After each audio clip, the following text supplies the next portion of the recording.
Well, that's just wonderful. We haven't said a word and you've already clapped. Wouldn't it be great if life was like that all the time? My name's Rhoda Roberts. I'm the Head of Indigenous Programming here at the Sydney Opera House. And firstly, thank you all for coming to this session. You're going to be wowed by these amazing women. But I'd also like to acknowledge that we are on the lands of the Gadigal, Lameman Amelia Telford, Panji, Jaminka, Taklia, Niau. We welcome you to these lands, and of course we acknowledge the custodians of the Gadigal lands, one of the first frontier areas of this great country. I'm a Widjabul woman from northern New South Wales of the Bundjalung Nation. I'm 2,500th generation Widjabul woman. And our topic today is looking at we belong to the land. I guess when we look at land, we look at also our land and our sea sovereignty. We honour, like many across the globe, I guess the way we honour land and sea is a bit like how many would honour a cathedral, a synagogue, a temple, a mosque. Our land is our mother, and she's in a dangerous situation. And so today we're hoping that the way that we view belonging to country is through a very different lens that maybe many of you haven't heard. We see ourselves as custodians. We certainly don't own country, it owns us. But I guess for our young people, it is a devastating time.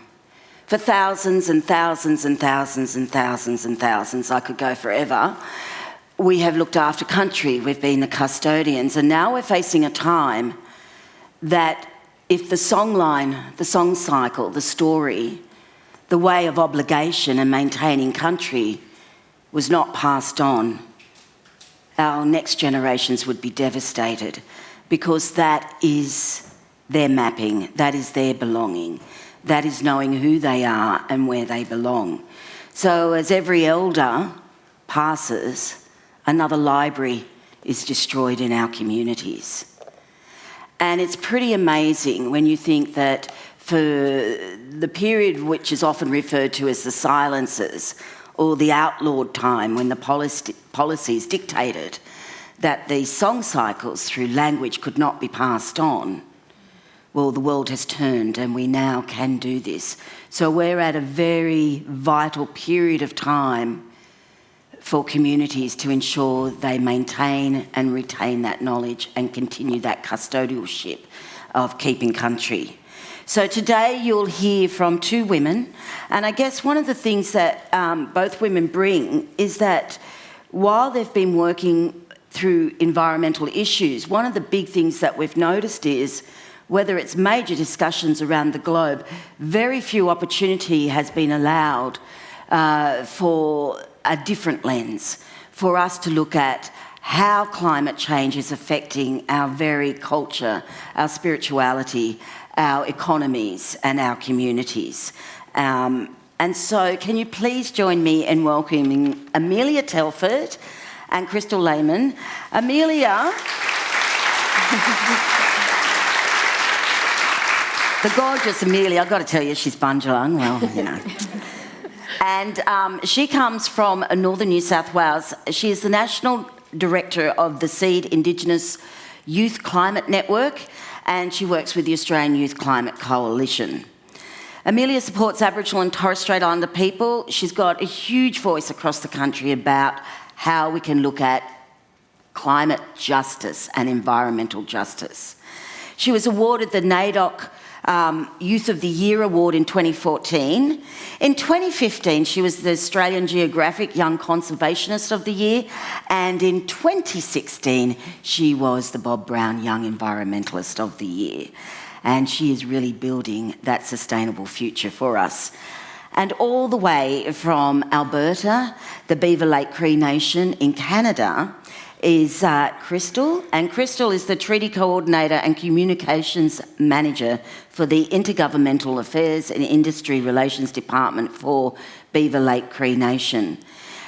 There's been a lot of focus on the treaties in Canada in the last few years, but particularly looking at issues regarding tar sands and how that has been extracted in Alberta for oil, and your community in 2008 started a campaign and a legal action against the tar sands.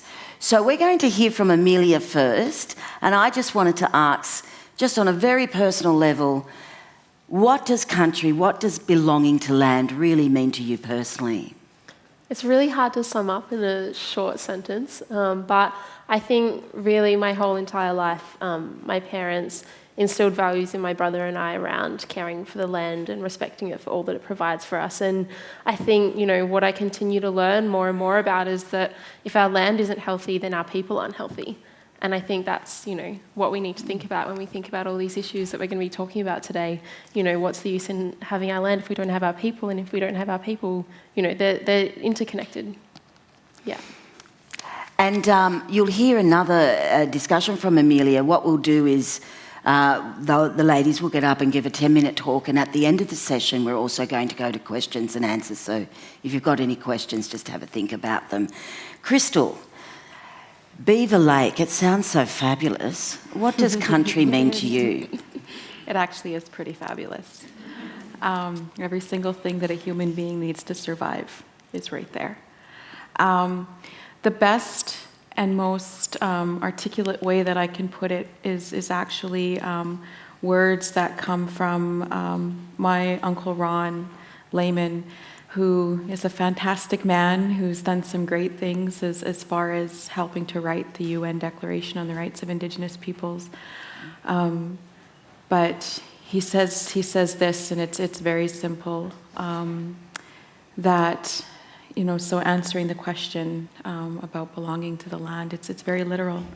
The bones of our ancestors are in and of the land. That's why our land is not and will never be for sale. So it's a very literal sense when we talk about belonging to the land. It's very simple. It is very simple. And it's very simple. I can imagine how when we consider and often talk about land being mother, I feel we must be the worst, you know, we haven't cleaned up our bedrooms, really. Can you now please welcome Crystal? She's going to give her 10-minute presentation. So I'm going to actually start with a 3-minute video. I didn't want the 10 minutes to be about our litigation. So I actually have a video from my community. My Uncle Al, I just want to put some context to the video.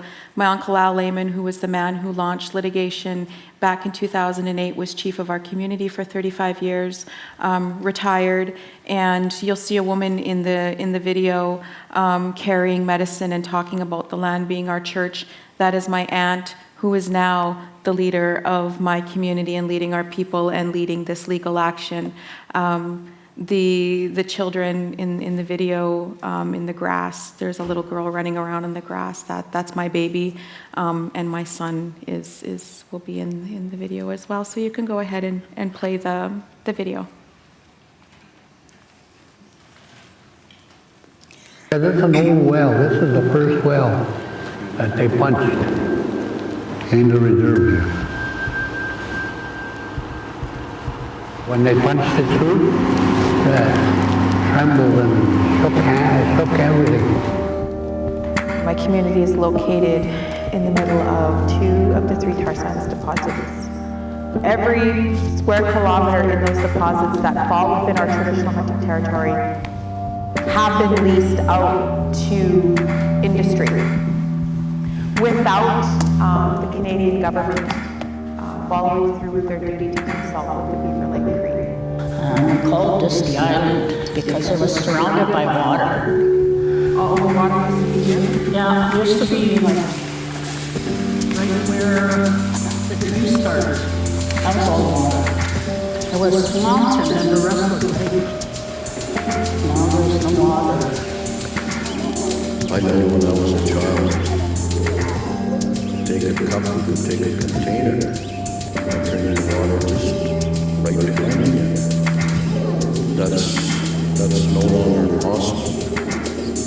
We were the first environmentalists. We were the first scientists. When you take sage especially, You don't take the root, you leave the root in it. Because it regrows from the root. And when you pull the root, you're pulling the whole plant. This is your whole church. That's what I was told when I believed that. This whole world is a church. When we pray, we say an ask one. That means we're thankful, we're grateful. As we flow down the river of life, we have to defeat the board that we hang on to. And that's what's keeping us afloat, our dreams. And that water, we call that the milk of the earth. We're airlifting our babies to the local hospitals for drinking contaminated water. We're not going to have anywhere to run away to because we are from here. We are from this land. Indigenous rights, treaty rights, are the last stronghold that we have. As of March 28th of 2012, the Beaver Lake Cree set historical precedents and have been the first community to ever be granted a trial in relation to the petroleum industry in traditional hunting territory. The provincial and the federal government has tried every trick in the book to have this case thrown out. It had to happen. I mean, somebody had to stand up and say, whoa. And in our situation, it's the small guy that gets to do that. The only thing that's going to stop us from winning this lawsuit is money. And so here, the nation's poorest people are carrying one of the most historically precedent-setting litigations on their back. And it's up to the nation to get behind our people and support that.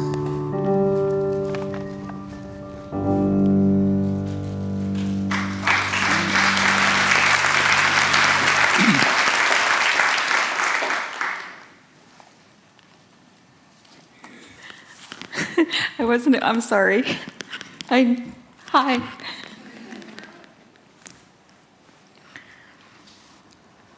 Sorry.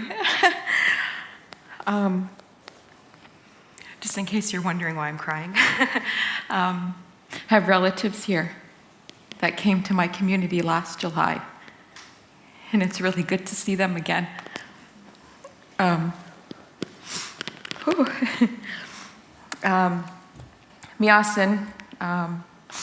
Miasin punapita gisagaw, which is squat me pitagwe ko squat me wewe. Crystal Layman sigas on a misksage kan hiao piagos canos de samao yosuya when nagatasik tatamanan yeniwak. Good afternoon from the doorway in to the doorway out. My name is Crystal Layman, Beaver Lake Cree Nation, Treaty Number 6. And I'm grateful to the people of this land here on the unceded territory of the Garagal people. The Beaver Lake Cree Nation's case represents a growing understanding that through Aboriginal title and inherent and treaty rights, Indigenous rights as the last stronghold to protecting our environment is the strongest legally binding strategy to stop the expansion of tar sands at the source, including all of the associated pipeline infrastructure coming out of Alberta, Canada, to bring this landlocked resource to international markets. The very essence of who we are is in the land and waters and all that encompasses that. And as women, we are the keepers of the water. Nipipamatsuin, water of life.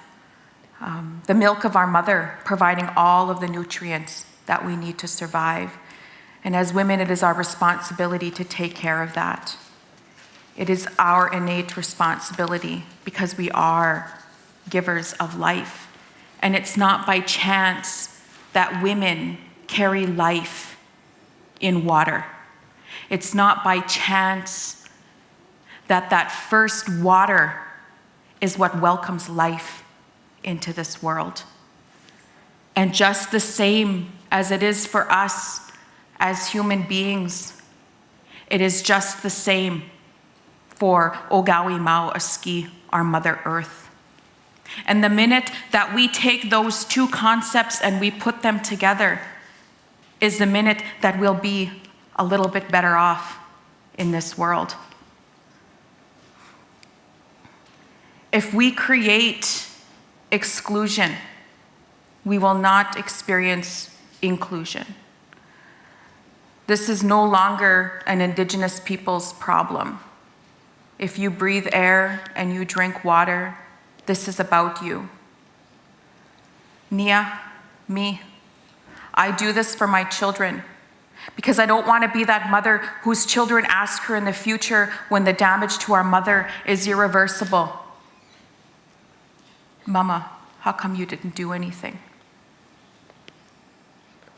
I have a responsibility to my elders, my ancestors, my family, the rights that my people fought and died for, my children, but above all, a responsibility to our one true mother. And as a woman who has no mom, I was told by an elder in a moment where I was pitying myself about not having a mom, Natans, my daughter, as long as you have Ogawi Mao Aski, Mother Earth, you will always have a mom. Love her, nurture her, take care of her the same as she has done for you. We, as a whole, as a collective, must commit to consolidating our efforts in the collective control of our natural resources based on the principles of people's participation, gender equality, environmental and social justice, self-reliant and sustainable management systems while maintaining natural law and the systems rooted in that and not in the capitalist development. Respecting Mother Earth, and that includes viable solutions as opposed to false solutions to climate change. Viable solutions are necessary and they're urgent. We don't desire a low carbon economy.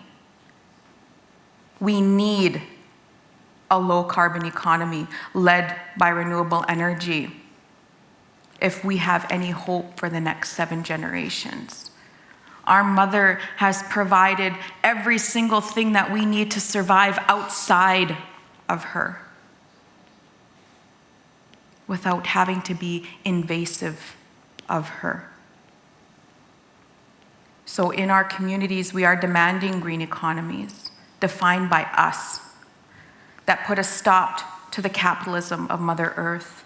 We are demanding systems that are founded on our right to self-determination, our permanent sovereignty over our traditional lands, territories, and resources, forests, water, and everything that sustains life. And we're doing this not only for us, but for all future generations, no matter race, color, or creed. And our elders told us that this wouldn't be easy, but they said that it would be worth it. And my goal as an Indigenous woman is empowerment, motivation, and the instilling of responsibility. And your responsibility is to now take what I have shared and be good allies. Working hard to create a perfect solidarity puzzle that is inclusive of all humanity. Reminding yourself each and every morning before your feet touch Mother Earth that we are all human beings having a human experience. And if I influence just one person in this room today, then it was worth leaving my children. And as a single mom raising 2 children, the biggest question that I have is, when did it become okay that we had to choose our ways of knowing and being? As mothers, we had to choose whether we're at home with our children over A, feeding our families, and B, being moms. So I'm going to leave you with this, and it comes from the Lakota people. Honor those who came before us, meeting the needs of the present generations, not compromising the future so that the coming generations are able to meet their own needs and guide our vision and renew each cycle of life. Thank you, and I'm grateful to each and every one of you, all my relations.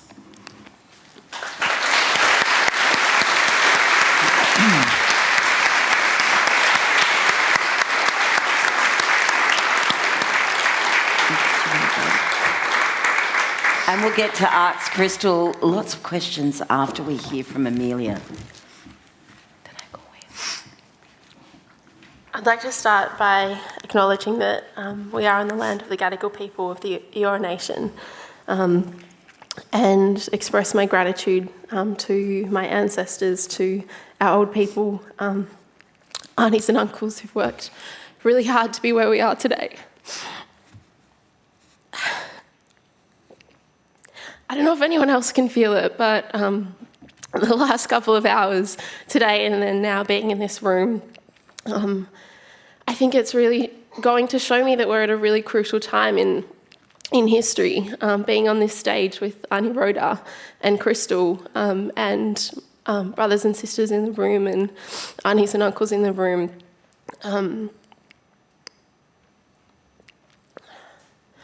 We're living in a time where every single decision that we make today has an impact on our people, on Indigenous people here in Australia and around the world. And, it's not just our decisions. We're not the ones that are really put in a position to be able to be a part of some of those decisions sometimes. I have a speech here, but I don't know if I can look at it. It's really hard. I guess what I'm feeling, and I have a moment every now and then where you feel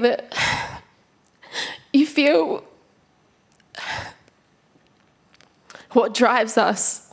I feel really lucky to work with Aboriginal and Torres Strait Islander people all across this country, fighting for our land and fighting for our people and for our survival.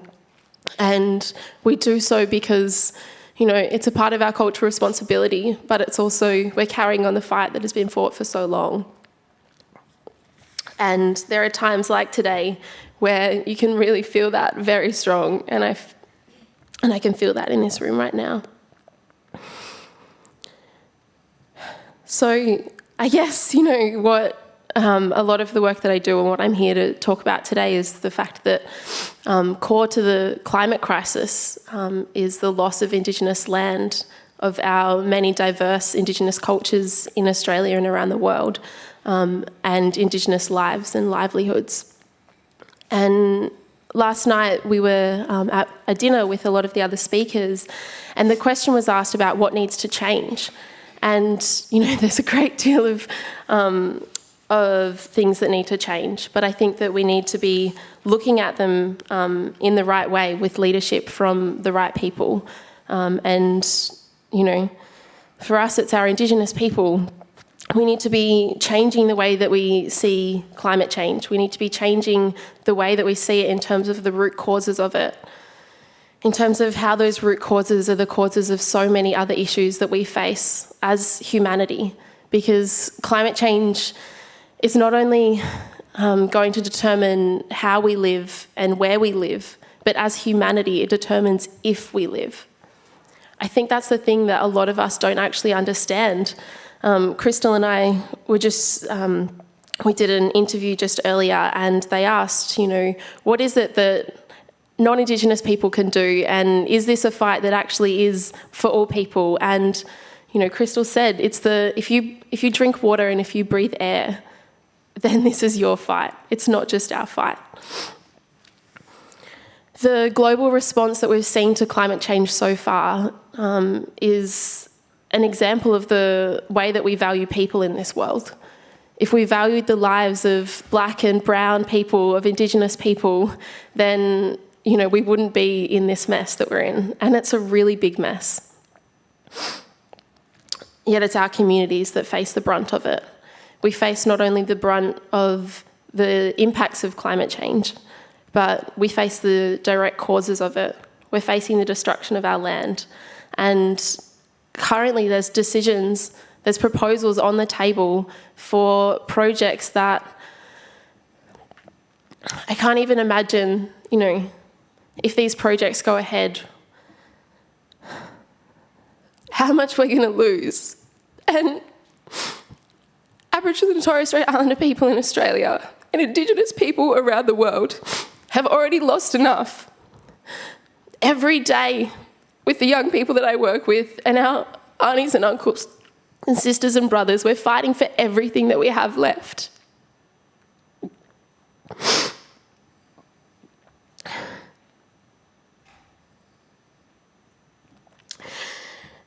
I try and imagine a world where the lives of all people are valued equally and where together we can stand up for each other, despite the colour of our skin, the amount of money in our pockets, or whether the problem is in our backyard or yours.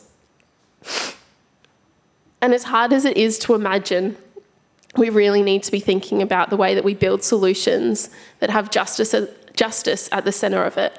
And that means justice for Indigenous peoples, which ultimately means justice for everyone.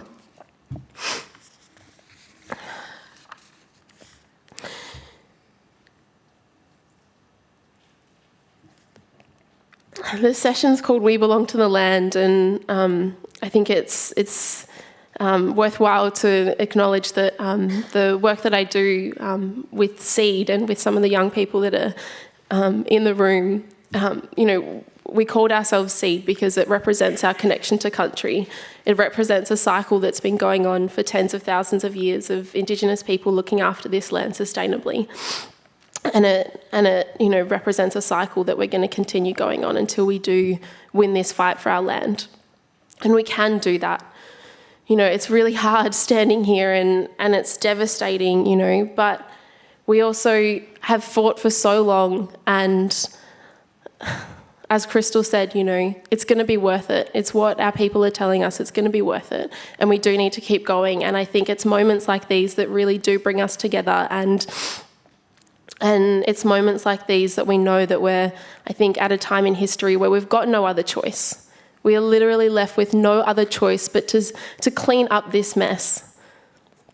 And I think if everyone in this room doesn't leave here today with some sort of idea of what you're going to do about it and how you're going to support Aboriginal and Torres Strait Islander people here in Australia to fight for our land, to fight for our families, our communities, our children, and our culture, then I don't know what you're going to do. But, we know best that it's not governments, it's not corporations that hold the answers to this. It's people, it's local people on the ground, it's our communities that need to stand up and actually show, those ones who are there making the decisions what we're fighting for, and actually start building the solutions ourselves.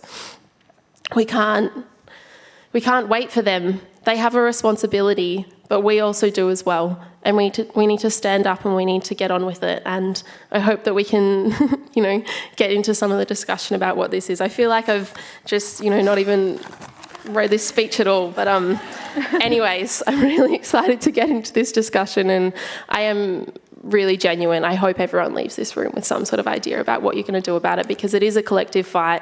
And, we need leadership from our people, but we also need everyone else to back us. Thank you.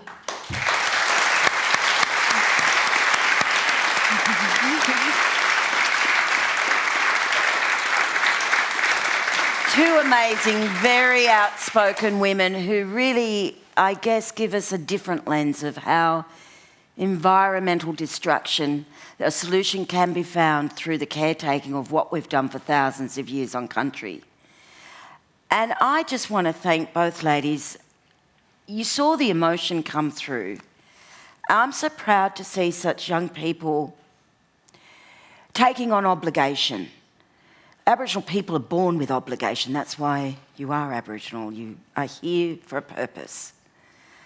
And our young people have been handed so much devastation. And we look at climate change or social justice issues, and we see the devastating effect on our physical and our social environments in our communities. And that emotion comes from a place where these two young ladies, we say it's a privilege to do the work we do, But at the same time, they're carrying a huge load. And I know many, many people carry a huge load. But they've been identified as future leaders. And future leaders need support. The tree trunk has many limbs. And they are the trunk, and we need the limbs to support them.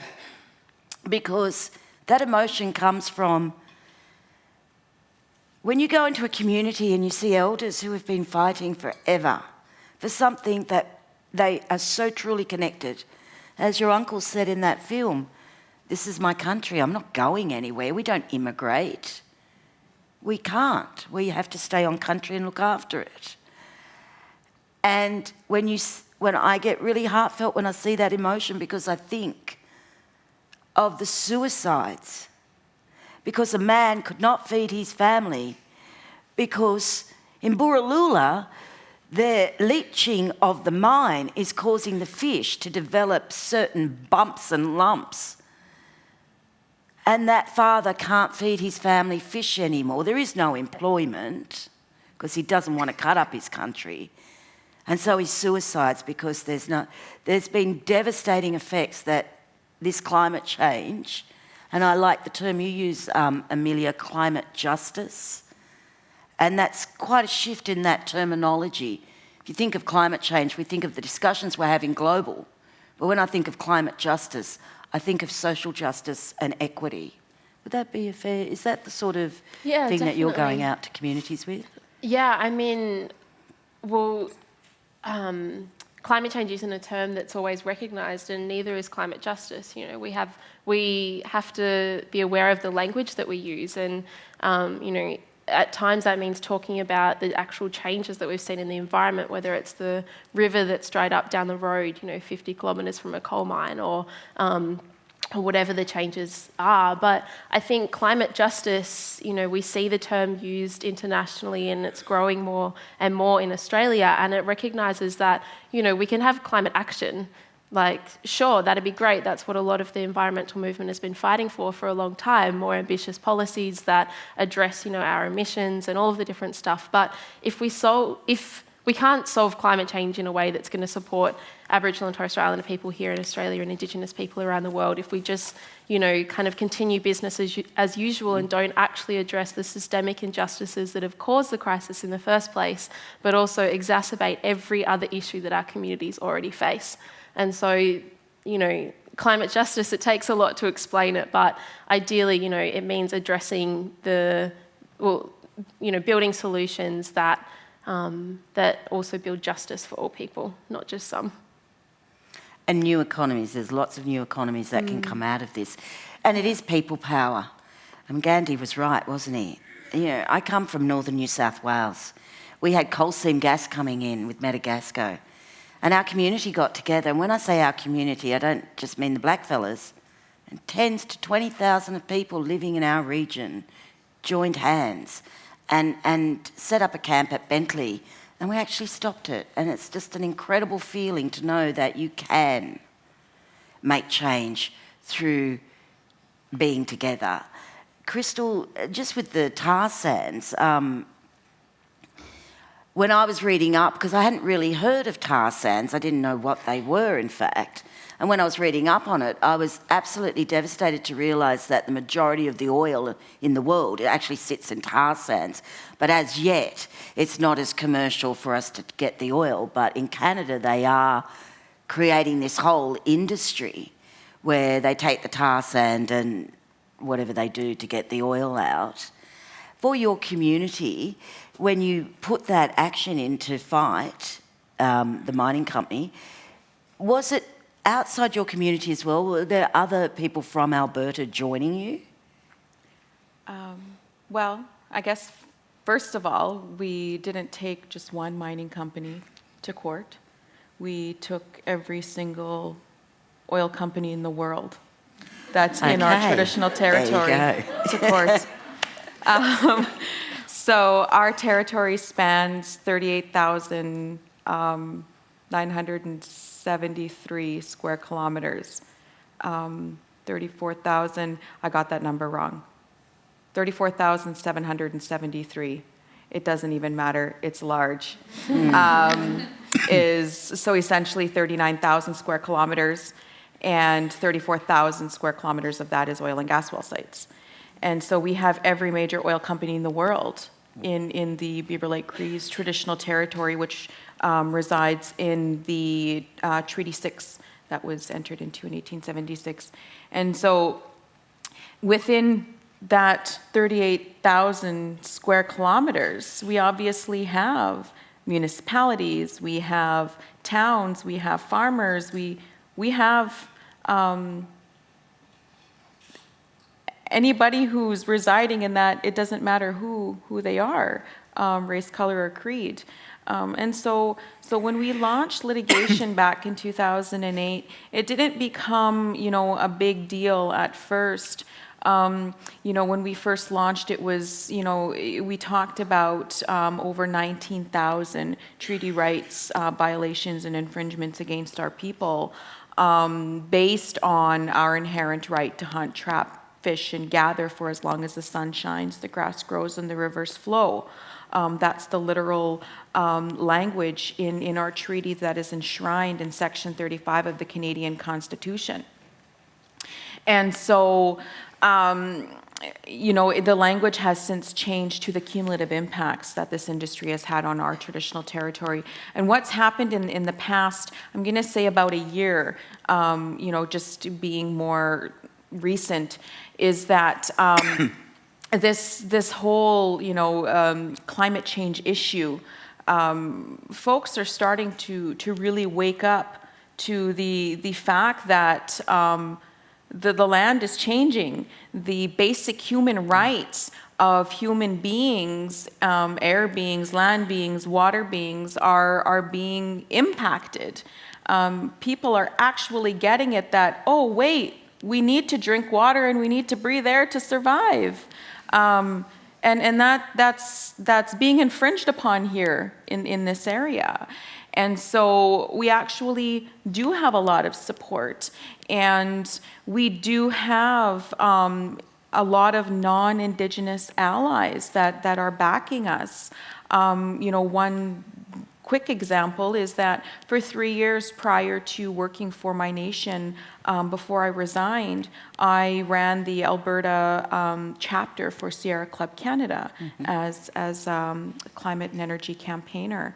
And so that there shows a very, two very different levels, the most privileged of the privileged, ENGO's Sierra Club, and the Beaver Lake Cree, or Indigenous people, working hand in hand, because our people are starting to understand. And here we are, people are starting to understand, 37% of Canada's greenhouse gas emissions come out of Alberta. 22% of those emissions come from the Alberta oil sands.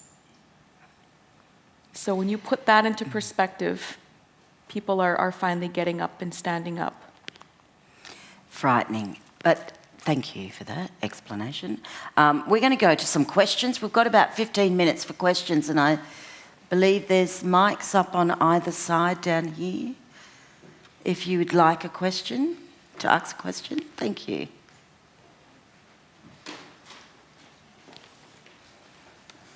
Hi, I just want to thank Bretsy first for sharing your experiences. It was incredible because just of how much emotion was in it. Last year, I did some work with some Indigenous communities in Malaysia who were being denied access to their traditional lands because the government had turned their traditional lands into, without consultation, into a forest reserve, which we'd associate with the conservation idea, but their law has a specific type of forest reserve, which is reserved land to promote the economic interests of the country, which basically translates to it's being turned into a palm oil plantation. Amelia, you spoke about how we don't just, that we absolutely need to switch from a carbon economy to a no carbon economy. But governments so often seem to fail to understand that being low carbon and supporting the environment is not, and having a strong economy, they're not mutually exclusive concepts. How do you think, both to all of you, how do you think we should go about making that conceptual switch from understanding that those concepts are actually quite compatible? If that makes sense. Like the idea that it's possible to both have a strong economy and still be completely supportive of the environment. Is it possible?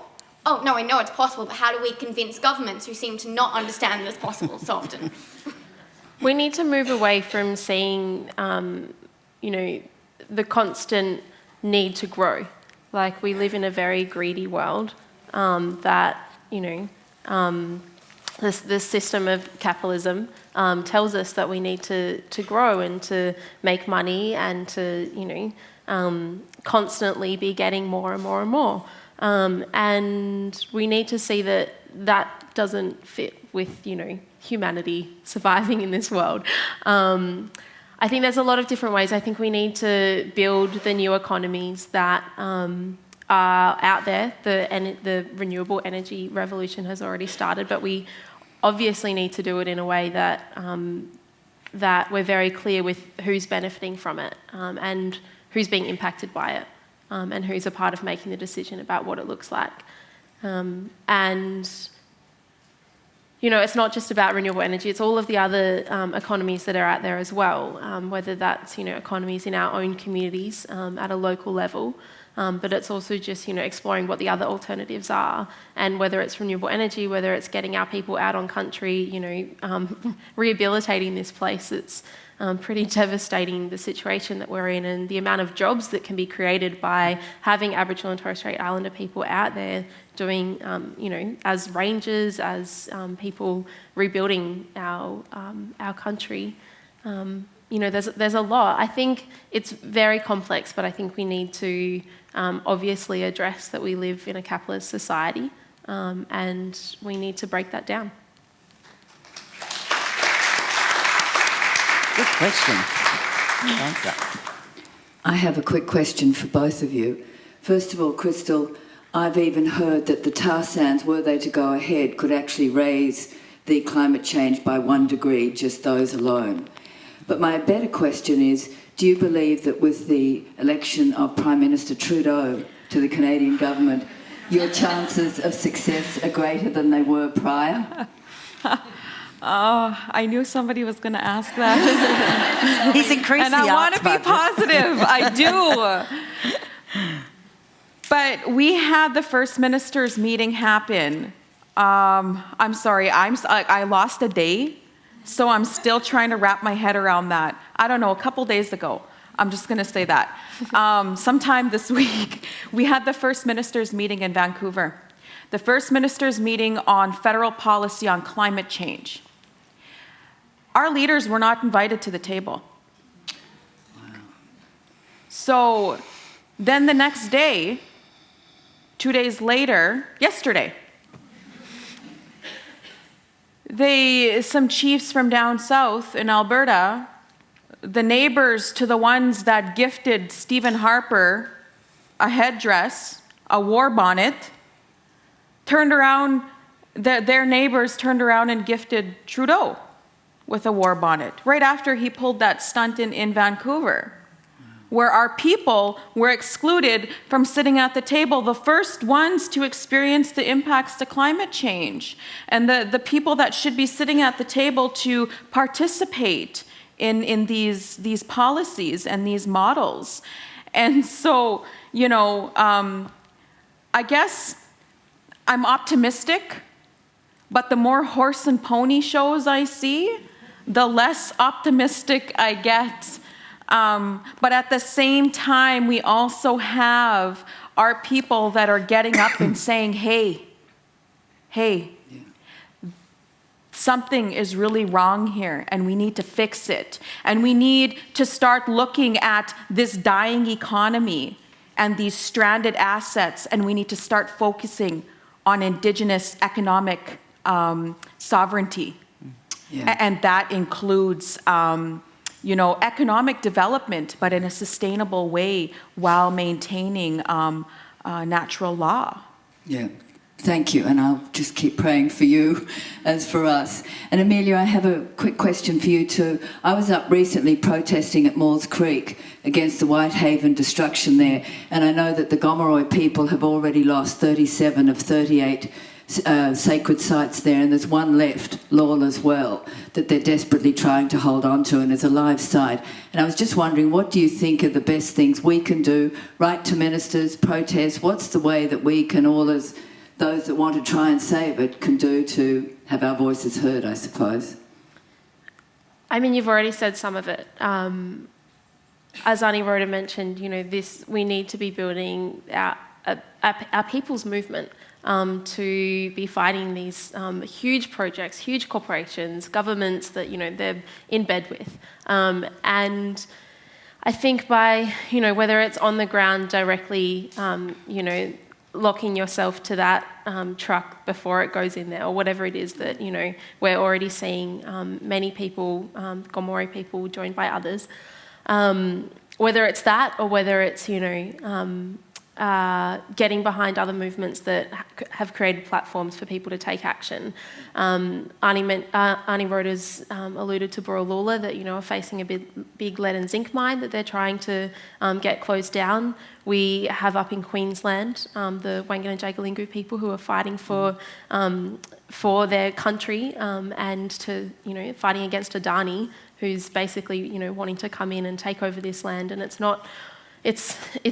impacting the people in these places, but it also, if that project goes ahead, people need to understand that it's communities that are directly impacted, and then it's the communities that are indirectly impacted as well. And so by joining the fights, whatever it is, the platform, you can't do everything, but if you can focus your energy on one particular place, and if for you that's, fighting Whitehaven Coal, or whether it's fighting Adani or whatever it is, it's really putting your energy in that and taking the leadership from our people, and being a part of it. Great. Thank you. We might go over to number one, Mike, for the quick, yes? Hi, I'm a student at Macquarie University, and there's a couple of programs there that focus on the education of Indigenous youth. I was working with the science one. I'm a biology student, and looking at the similarities, or essentially the same things in Western and Indigenous science, that, the things that we have in common, and that Indigenous knowledge is and always has been grounded in science, even though it's not published in academic language. Looking at those similarities, and I also had someone, an Indigenous man, tell me that if I cared about my country and if I cared about the land that I lived on, then in some way I was also Indigenous. I was just wondering what you thought of that idea, and if we did adopt more of that, looking at those similarities, whether you thought that was a strategy. So, we all come from somewhere. Yeah. You're not from here. No. You come from somewhere. You have roots somewhere. And before those roots were damaged by the colonization, there was original ways of thinking, of knowing and being that were connected to the land. I bet my life on that. It's up to you to go back and find that. When we talk about decolonization, our people talk about decolonization. It's not exclusive of our visitors. It's inclusive. Our language has no word for visitor. So back in the old world, if you'd arrived, you would have been given a family name, placed with a family, and been given a role in society. And that still occurs in many communities across Australia. When you go to work in those communities, you are given a name, a family, and a place in that society, and that's a way to start. That's a responsibility. Thank you. We've got a few more minutes, so we'll go back to this mic over here, number 2. Yes, sir. Yeah, hello. My name's Phil. My father's Waka Waka, my mum Kalkadoon. I'm living in Darkinjung country now, Central Coast, and been involved in community and in the environment movement up there, and I've worked with some really good people, non-Indigenous people, if I may use that term. I'd just like to commend the three of you ladies on the work that you're doing. Thanks, Uncle. Personally to Amelia, we need more young people like you. But I just want to share with you an Aboriginal story and a way of thinking. And I'll be very, very brief. It's Isn't that terrible? We all know this. Yeah. Sorry, Uncle. You know, it's that tangential thinking, isn't it? Yeah. So, you know, we all know the story of Tiddalik the frog and how Tiddalik the frog drinks up all the water and grows with greed. So, you know, it just reminds me of some of the corporations. The Aboriginal response to that was to tickle the frog. So I just want some maybe... well, they threw beers and stones at it. It didn't work, did it? So they made the frog laugh and the frog gave up. So Get him where it hurts. Yeah, so I just wanted, you know, maybe your response to, you know, how do we tickle the frog, the corporations, the governments, you know, to sort of change their way of thinking? Yeah, I mean, there's a lot of ways. I feel pretty lucky to be a part of, you know, a whole movement of young people who are doing this all across the country, and as much as possible, we try and do it in a positive way that, you know, can be really fun, but it also has a huge impact and makes the, you know, corporation or, you know, government as well feel threatened, and then obviously be influenced to make some sort of decision that we're calling on them to do. You know, whether that's dressing up as Nemo and trying to get in front of the cameras on the political trail in front of, you know, the prime ministers, or whether it's handing roses to bank staff, trying to get them to not invest in projects that are destroying our country and climate. All of the different fun and creative ways. And I guess what we've learnt with some of the bigger banks, with some of the campaigns that we've been running, is that, you know, they... different to governments in a way, they have a responsibility to their customers and to their shareholders, and they say that they have a responsibility to, or they respect Indigenous people and are all for their, you know, employment strategy and this and that. But then, I guess just one example, I went to the Westpac AGM, and it was, you know, we'd recognised that Westpac hadn't publicly ruled out funding any part of the Carmichael coal mine and Adani's project, Abbott Point coal port expansion, and they changed their climate policy to say that they'd limit global warming to 2 degrees, which ultimately means not investing in that project. But they haven't publicly ruled it out. And my colleague from the Australian Youth Climate Coalition asked a question directly to that. And then I got up and asked a question saying that, you know, I'm aware that you respect the rights of Indigenous peoples, but do you act like, you know, what is your stance going to be in terms of respecting Indigenous peoples when they say no? Like, what part of no means yes? The response from the CEO was, oh, well, we have a really great Indigenous employment strategy, blah, blah, blah, blah, blah. And I said, excuse me, that's not the question that I asked you. And, you know, he didn't really have much of an answer to that. And so I guess it's putting pressure on them in a way that that hurts, but also, you know, being smart about it and going about it in ways that hopefully will get them to change their minds and put their reputation at risk and their finances at risk as well. We've got 1 minute left. I'm so sorry, horrible being timekeeper. So we'll go to this question, quick question, and then we'll get you in as well. My name's Gwenda Stanley. I'm a Gomeroi sovereign. How are you, love? In relation to, I'd also like to acknowledge and pay my respect to the sister girl there, coming all the way over. In relation to, you kept referring to yourselves as the sovereign body, and how did your people deal with the, being that body that looks over all these issues? You heard one of the ladies there talking about what's happening in our country with the coal seam gas. Since the 1960s, 1970s, we've also been fighting a biological and environmental warfare against the Monsanto, the Santos. We've had those issues with our cotton fields in our areas. Not only these have led to many deaths in our communities, but again, the environmental destruction to the rivers and to our land in which these areas are built on. Maury is one of the largest rural industries of agriculture in the world.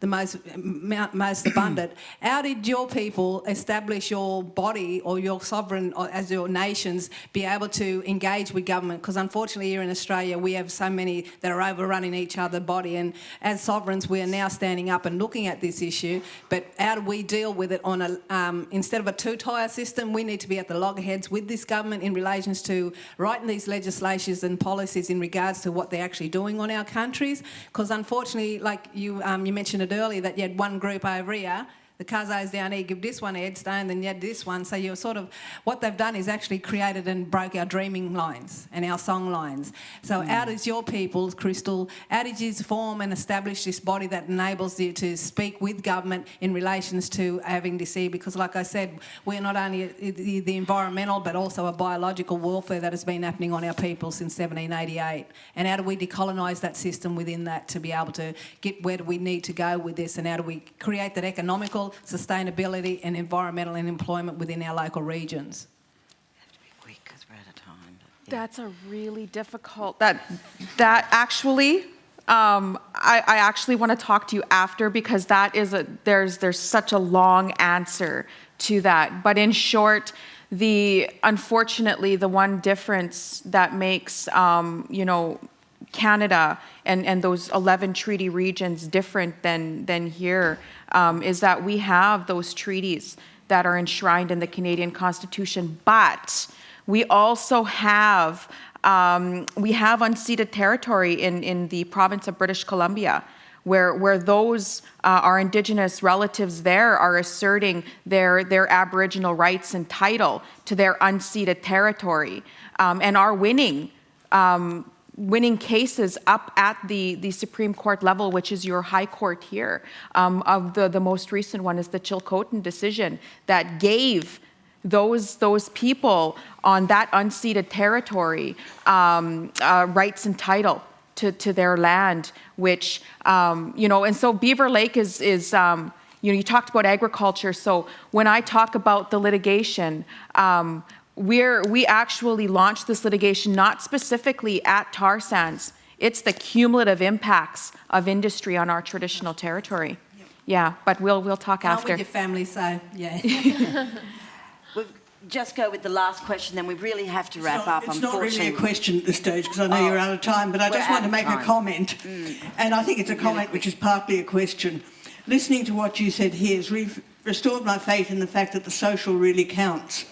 And what I'd like to just say, as somebody who's a long-term battler both in the feminist and now in the Indigenous area, can we please avoid putting up economic goals and get back to the idea that society is about social goals and social well-being, and economics needs to serve the social, not dominate it.